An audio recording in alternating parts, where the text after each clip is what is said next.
ఎల్నినోను ఎదుర్కొనేందుకు ప్రభుత్వం పక్కా ప్రణాళికతో ముందుకు వెళ్తోంది. ఇప్పటికే ఏప్రిల్ నుంచి రైతు వేదిక సహా ఇతర వేదికల ద్వారా వర్షాభావ పరిస్థితులపై రైతుకు అవగాహన కల్పించిన ప్రభుత్వం ప్రస్తుతం జిల్లాల్లో అత్యవసర సమావేశాలు ఏర్పాటు చేసి అధికారులకు దిశానిర్దేశం చేస్తోంది. ఈ మేరకు ఉమ్మడి కరీంనగర్ జిల్లా కలెక్టర్లు, ప్రజాప్రతినిధులతో ఆ జిల్లా ఇన్ఛార్జి మంత్రి తుమ్మల నాగేశ్వరరావు సమీక్షా సమావేశం నిర్వహించారు. ఈ సందర్భంగా అధికార యంత్రాంగానికి దిశానిర్దేశం, రైతులకు చేసిన సూచనలపై మా ప్రతినిధి స్వామి కిరణ్ గ్రౌండ్ రిపోర్ట్.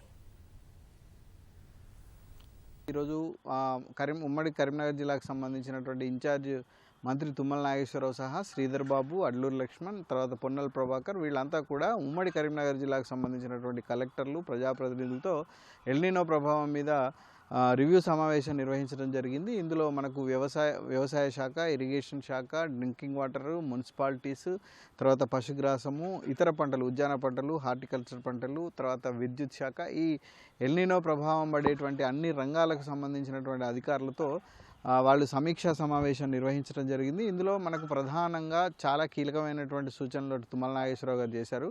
మనకు వ్యవసాయ శాఖకు సంబంధించి ఈసారి సాగునీరు అంటే ఇటు ప్రాజెక్టుల ద్వారా సాగునీరు ఇచ్చేటువంటి పరిస్థితి పంటలకు ఎట్టి పరిస్థితిలో లేదు. కాబట్టి వీలైనంత వరకు జనం అంటే రైతులంతా కూడా ఆరుతడి పంటలకు మాత్రమే వెళ్ళాలని చెప్పేసి చెప్పడం జరిగింది. ఆల్రెడీ ఇప్పటికే కొంతమంది రైతులు బోర్బావుల మీద ఆధారపడో, చెరువుల మీద ఆధారపడో, బావుల మీద ఆధారపడో వాళ్ళంతా కూడా పత్తి, వరి ఇలాంటి పంటలు వేశారు. వీళ్ళు కూడా రాబోయే కాలంలో గడ్డు కాలం ఎదుర్కోవాల్సినటువంటి పరిస్థితి ఉంది. కాబట్టి ఉన్న నీటి వనరులను పొదుపుగా వాడుకొని పంటలను కాపాడుకునేటువంటి ప్రయత్నం చేయాలని చెప్పేసి ప్రధానంగా సూచించడం. వ్యవసాయ శాఖకు సంబంధించి మనకు జూలై 16 నుంచి జూలై 31 వరకు వేసుకోదగినటువంటి పంటలు మొక్కజొన్న, అలాగే సజ్జ, రాగి, కొర్రలు, కంది, తర్వాత వేరుశనగ, ఆముదం, పొత్తుతిరుగుడు ఇవి మాత్రమే మనం 31 వరకు అంటే ఈ నెల 31 వరకు వేసుకోవచ్చు. దీని తర్వాత ఆగస్టు 1వ తారీఖు నుంచి 15వ తారీఖు వరకు మాత్రం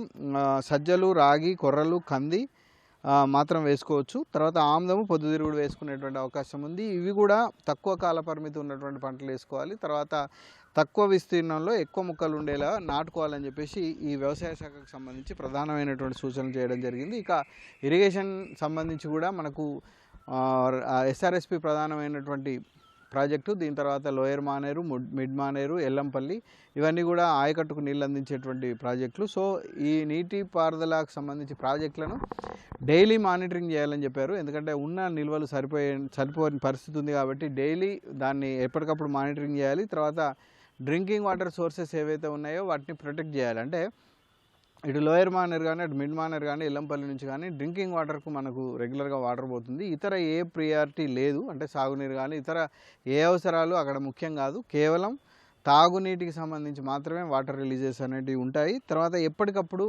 ఇన్ఫ్లోస్ని మానిటర్ చేస్తూ ఇరిగేషన్ సంబంధించినటువంటి రిలీజెస్ని ఎప్పటికప్పుడు అసెస్మెంట్ చేయాలని చెప్పేసి చెప్పారు. ముఖ్యంగా జిల్లా యంత్రాంగంతో వాళ్ళు అంటే కలెక్టర్లు ఇలాంటి వాళ్ళతో రెగ్యులర్గా టచ్లో ఉండి ఇరిగేషన్ రిలీజెస్ అనేది మానిటర్ చేయాలని చెప్పేసి ఇరిగేషన్ సంబంధించినటువంటి రివ్యూ జరిగింది. ఇకపోతే డ్రింకింగ్ వాటర్కి సంబంధించి కూడా డ్రింకింగ్ వాటర్కి ప్రస్తుతం జలాశయాలు, మిషన్ భగీరథ మాత్రమే మనకు ఉంది.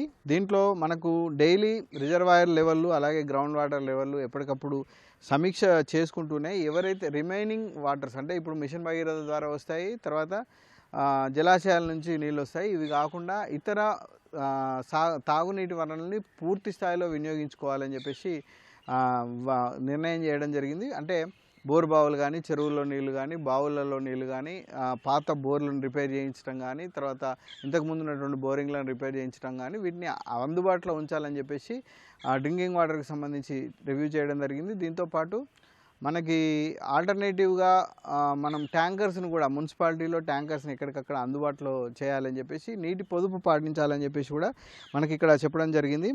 విలేజ్ వైజ్గా మనకు ఇన్వెంటరీ డ్రింకింగ్ వాటర్ సోర్సెస్ అనేటివి వెతుక్కోవాలి. ఎందుకంటే బోర్వెల్స్ కానీ, ఓపెన్ వెల్స్ కానీ, స్టోరేజ్ రిజర్వేషన్ చేయాలి. తర్వాత లీకేజెస్ని ప్రధానంగా అరికట్టాలి. అంటే 24 గంటల్లో లీకేజ్ని అరికట్టాలి. ఇప్పుడు ఉన్నటువంటి నీళ్లు దొరకని పరిస్థితుల్లో లీకేజ్లు కూడా ఉండకూడదని చెప్పేసి డ్రింకింగ్ వాటర్కి సంబంధించి చేయడం జరిగింది. తర్వాత ఎప్పటికప్పుడు సమీక్ష నిర్వహించాలి. తర్వాత కోఆర్డినేషన్ డిస్ట్రిక్ట్ అడ్మినిస్ట్రేషన్తో కోఆర్డినేషన్లో ఉండాలి. ఇది డ్రింకింగ్ వాటర్ సప్లైకి సంబంధించింది.